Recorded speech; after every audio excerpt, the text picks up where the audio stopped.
Welcome back to Mac's Garage. As always, if you like what you see, hit the like, share, subscribe. It helps me out. Share it with your friends. I appreciate all that stuff. And right now, I'm in the middle of, well, it's snowing and nasty and wintry outside. So as usual, on my own stuff, I've got, I'm way behind. So I've got my winter beater Chevy Silverado 2500 HD. It's up in the air. That's what I'm going to work on in this video. And then over on the side, I've got a 1963 Massey Ferguson 35, which that's to run my snowblower, and that's to drive when it's crappy outside. So right now they're both in need of some work, and yeah, that's the way it goes. Now the Silverado, which is what the subject of this video is going to be, is it's been making some noise. The fuel pump in this truck screams like I have never really heard a fuel pump make noise, and still runs the truck, and sometimes it's quiet. So actually that's why I'm not showing you it on video, because it's been quiet for the last like 2 days, and I don't understand how it can go from making the noises it makes to being quiet again, but it does. So that's not really a common reason to replace a fuel pump, I don't think. I don't run into it very often. Usually they just stop working, or you've got a flow problem. I've had a few that are flow problems. You run out of fuel when you get into the throttle, which this truck does run out of power if you run it up over about 3,500 RPM. It starts to kind of get a little funky. So that's not the primary reason I'm changing the fuel pump, but it might go ahead and fix that too. We'll find out later. In this video, I'll kind of walk you through step by step changing a fuel pump in a 2004 Silverado.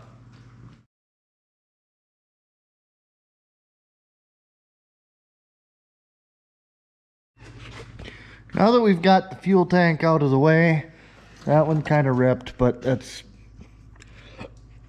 is what it is. So I am up, let's see. So I'm up under the truck right now. This solenoid here is going to come with the tank on this particular model. Some of this stuff is similar but different on, like, even if we had a different wheelbase truck or different cab style, you might not have to take some of the stuff off, but this solenoid is going to come with the fuel tank. There's a little clip on there. I'm gonna have to pop that loose too. As we go forward, lighting is probably not super great, but this is kind of forward on the truck. This is our charcoal canister for the evap system. We're gonna have to take this line off. Up here, this line also goes from the tank to the charcoal canister. It's got to come off. I'm not sure if I can do that with you guys in here or not. All right, so until that falls off and breaks on the floor, we pinch these connectors. I'm actually, all right, got that. I may actually have to lower this truck a little bit. That's rare. Okay, so the one that comes from the tank up to the canister is off. This one, I believe you can push in. Nope, maybe not. I need a pick for that. Okay, so this one, the tab kind of comes out the other side. Oh.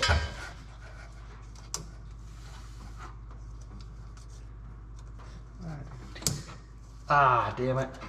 And that one just broke, so it's going to be real fun to put back together.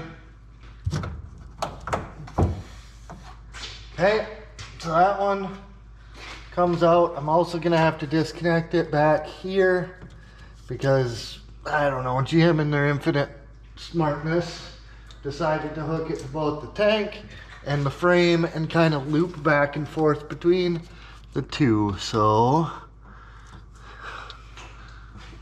pull this. Actually, you know what? That might be easier to do it that way.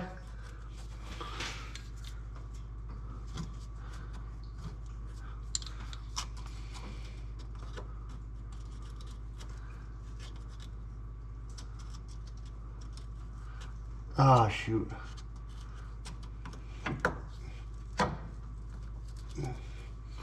Yes, sir.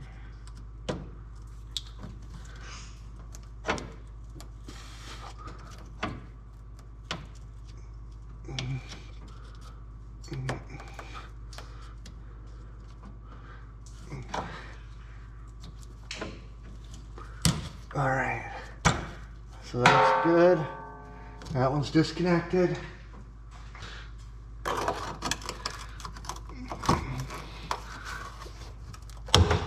All right, disconnected that.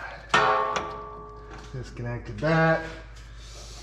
Now, this wire here also needs disconnected.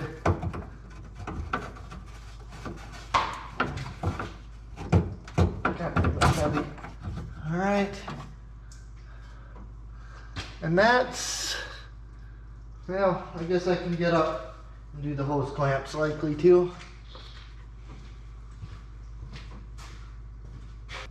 Oh shoot, I'm probably not really visible, but you should be able to hear me. I've got my trans jack underneath here. I've got the lines that I just showed you disconnected. I also went around on the outside of the truck, pulled the hose clamp off the fill tube. So this should come down from there.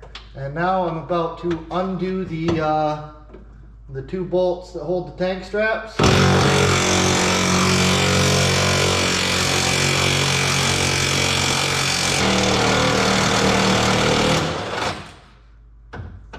Cost pressure. Okay, front one just did what you really hope not to do, and that is break. So that's gonna turn into a pain in the, yep. The back one will probably break as well. In fact, I'm gonna just go to let's stay with this 3/8, see what happens. It's not gonna, oh, this one goes up into the tube. This one's definitely gonna break. I can't even budget with this one. Step this one up to a 1/2 inch impact. What you really hope for is this bolt to just snap off so you can get the tank out of the way and deal with it. That's not what happened on the front one. I'll have to show you that in a minute. Holy crap, the back one came out. And I'm not sure how well you can see it, but the bolt is just like totally gone. Totally corroded off in the front. So I have new bolts. I keep those in stock for these trucks. They're all the Chevys are pretty much the same. So once the bolt is out, you just take the strap down.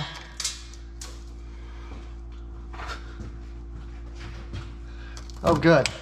So realistically, I need new straps for this truck. So that'll be nice.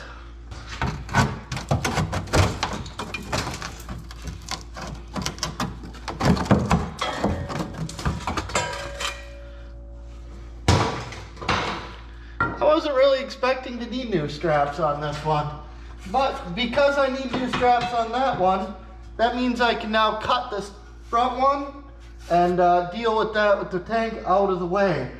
Now when you're cutting this, you don't want to use anything that makes sparks because you're working on a frickin' gas tank. So I'm going to cut this by hand with a hacksaw. It's going to take forever, but I'm not going to blow up. So yeah, I'll show you that when it's cut. With that cut through, you can just take this strap, bend it right out of the way. And that bolt did actually loosen for a while before it broke the captured nut part loose. So after that's out of the way, the other tank strap is out of the way, we can start to lower this. Now a side note for this, I suppose would be that this is a I believe it's a 36 gallon fuel tank. Fuel weighs 6.5 pounds per gallon. So if you've got a lot of fuel in this, it's going to be heavy and difficult to control. Now, I knew I was going to be changing the fuel pump in this truck, so I have not been putting much fuel in it. In fact, it is light enough that I just had to pull it to get it to release out of the frame. So as I drop this down, there's some stuff on top of the tank that has not yet been disconnected. So once we get it down to a certain level, I will have to do that in order to continue dropping the truck. Or the tank, not the truck. The truck needs to stay right at this height. You always want to make sure you're doing stuff like this while the vehicle's covered in snow and ice and other stuff, so you have to get dripped on the whole time.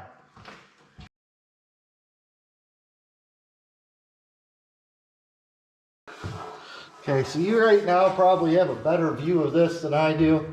Once you get it down to a certain point, there's a line on the top that you kind of have to feel for. It's got to come off. Well, can't really tell how it's hooked. That's cool. Along with that, you've got a wiring connector, which is now just about out of cable, but I can disconnect it right here and get more room on that.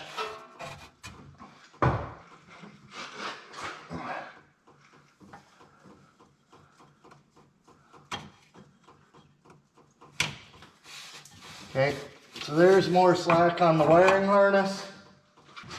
Let's keep lowering this down. So as it comes down, now you can get into the wiring harness connectors. There's 2 of them. Disconnect those, and the tank can now come out from under the truck. Alright, now that the tank is out, I'll show you what happened on this forward strap. The bolt broke free, the captured nut, so it will just spin, and you can maybe see that piece up inside of there turn as I spin the bolt, maybe not. But anyway, that broke loose. So I'm gonna now have to cut this bolt. I'm gonna go ahead and use a Sawzall, but while you're doing that, keep in mind, you just spilled fuel, excuse me, out of this line at the front of the tank. There's probably some on the floor. Honestly, the more I think about it, this fuel will evaporate off overnight if I leave it, and I don't have tank straps to finish this job anyway. So I'm gonna cut this off, but it'll be tomorrow after the gas vapors have subsided, and I'm gonna switch over to the fuel assembly, the pump unit right now. Also, while you're up in here, this would be a real good time to change your brake lines, because this is your rear brake line right here, being all nice and rusty and crap looking. So that is going to rupture soon on this truck. Yep. So I'm going to be doing brake lines. These are still original brake lines on this Chevy, and most of them actually still look like this here, but down in behind the fuel tank there, it's looking nasty. So yeah, maybe I should just flare this and go from right here now while I've got it out. We'll see. I'll think about that. Okay, so onto the fuel tank itself. To get this line off of here, I had to pinch these together while it was up in the truck, and the line that hooks onto this fitting is still up in there. Depending on how rusty these are, sometimes they come apart pretty easy. There's 2 little tabs on this one. If you press them in the right way, they unlock and come up. Once they start to come up, I just grab my pick, pry up on them, and they come right out that way. And if it turns, oops, spilled more gas on the floor. That's always good. That's all right. So when it twists like that one did, it usually comes off. Now this big one, this is a vapor line for the evap system, and somehow this is actually moving too. Normally what you would do is you would squeeze on these sides.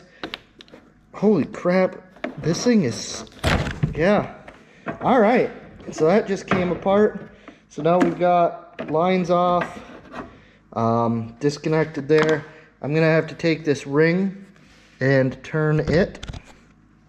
Okay, so my next step here is to try to clean this area around it so I don't drop crap into the tank. I'm just going to use a long blowgun, kind of blow this dirt off. Now this next part always makes me a little bit nervous, but I haven't blown up yet.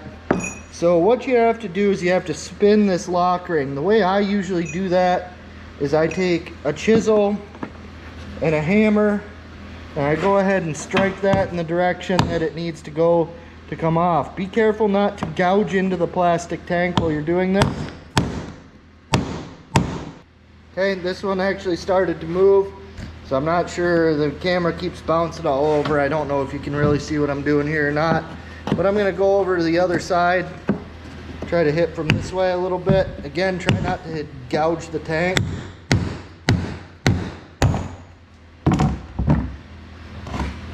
And just kind of keep working it back and forth until this ring starts to come loose. Then use your air to clean it up one more time.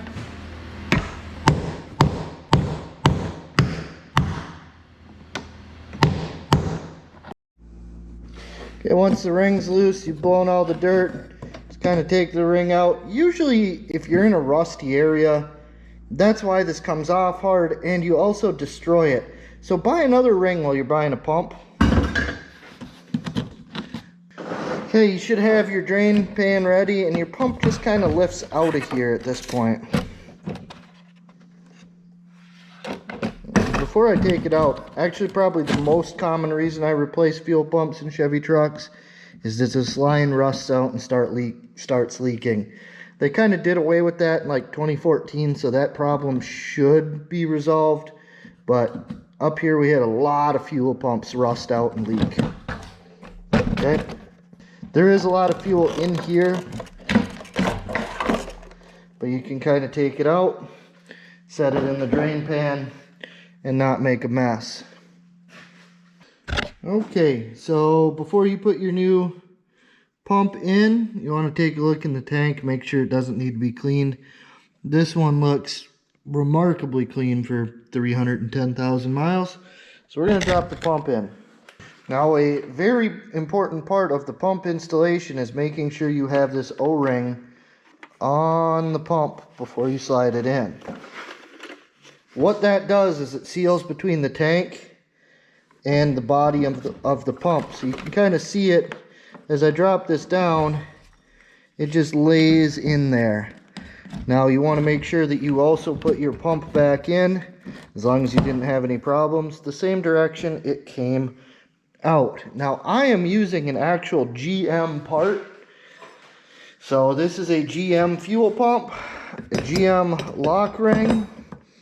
And for this truck, for some reason, that was actually like one of the less expensive routes I could go, as well as should be one of the best quality ways I can go. So now I'm going to go ahead. I've got the lock ring kind of sat down in place while I was talking. I'm going to do the reverse of what I did on the way out. I'm going to take, instead of a chisel, I will use a punch, and I'm going to spin this lock ring around. Okay. And it just kind of snaps over when it hits a certain point.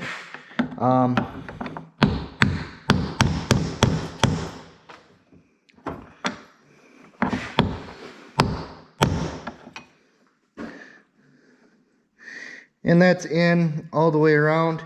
So now I can start hooking up some lines again. This one is going to just simply, this is the one we had to lift the tab up, push back on, lock back into place. This one is going to slide on, and that's it for down here. The little blue piece I will put in the line on the truck so that when I slide it together, it just snaps together. Kind of like, not this one. I'll show you when I'm putting it back together. Alright, back up under the truck, getting ready to put this tank back in. There are fuel lines right here and here that were disconnected. I didn't really show you this in the taking it apart video, but we're going to pop these little blue pieces off of here, which I just get underneath them with a pick.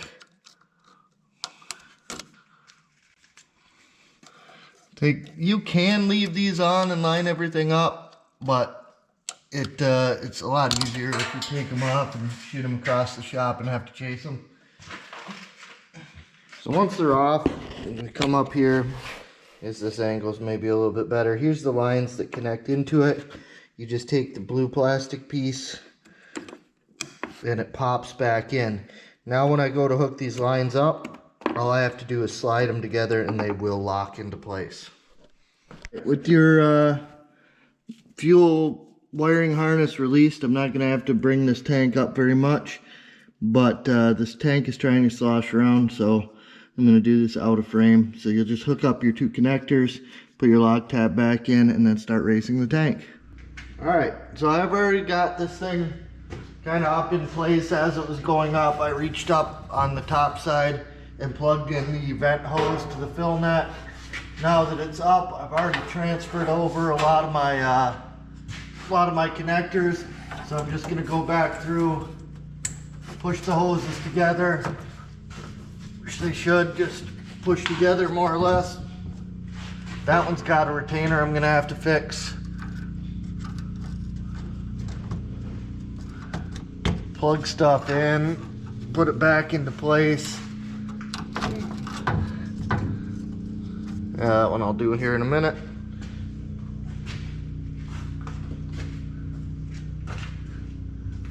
Get up in the front. Put my fuel lines that way.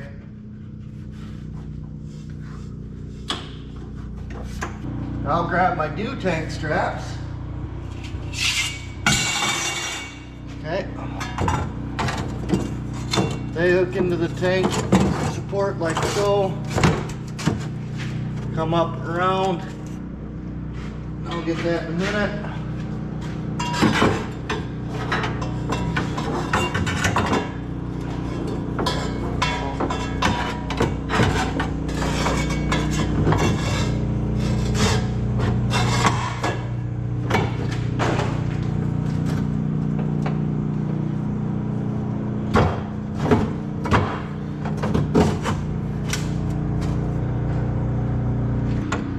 Grab my bolts, put them up.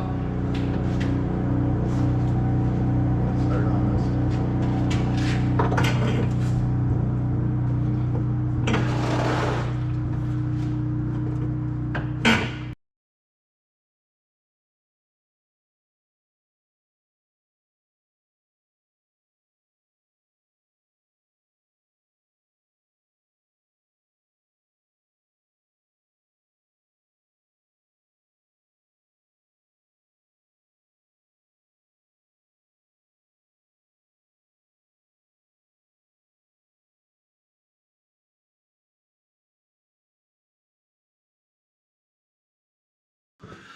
Now, while this was being taken apart, the clip on this one broke. So I'm just going to use a zip tie.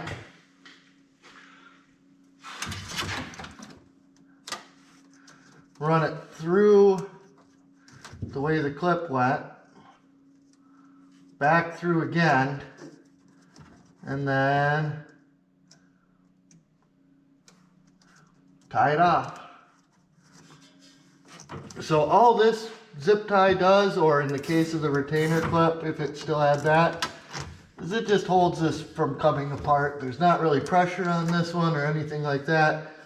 Come back, snip that off, make sure your lines are up where they're supposed to be. I've got to hook up the fill pipe, and then it's time to fire this up. Alright, so I'm about ready to fire it up. I'm just going to key on and look for leaks underneath. So key on, you'll hear the pump start to run. Maybe. Should have heard the pump start to run.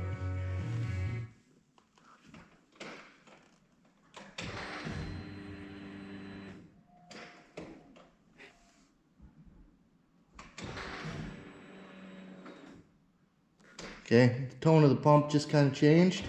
So I'm actually going to fire it up now.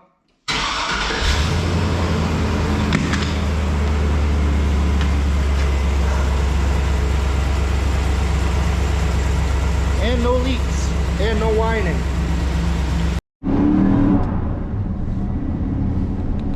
I guess that's it. I'm driving the truck right now. I just put it under a pretty good load, and it definitely RPMs better.